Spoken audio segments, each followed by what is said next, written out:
E dunque questi sono i finalisti 98-99, Assilli, Sperandio Turco, Francescut, Testolin, Bardin, Stefanutti, Trabacchin, confermati finalisti secondo e terzo anno dei 100 farfalla. Avevamo già comunicato i finalisti del primo anno: Mirabella, Tecchiolli, Baggio, Vendrame, Calderaro, Pollenghi, Chinellato, Deano.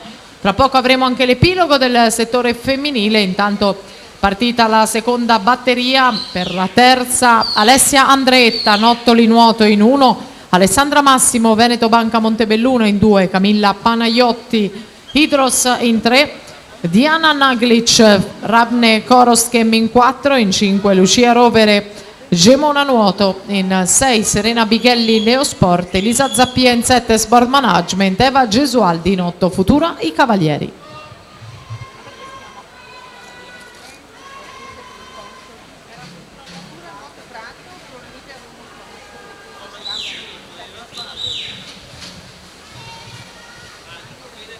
E intanto Shiraz Giladi, l'atleta israeliana, si prende la vittoria 1.04.66, 104.66, Anna Cumanno 1.06.90 secondi.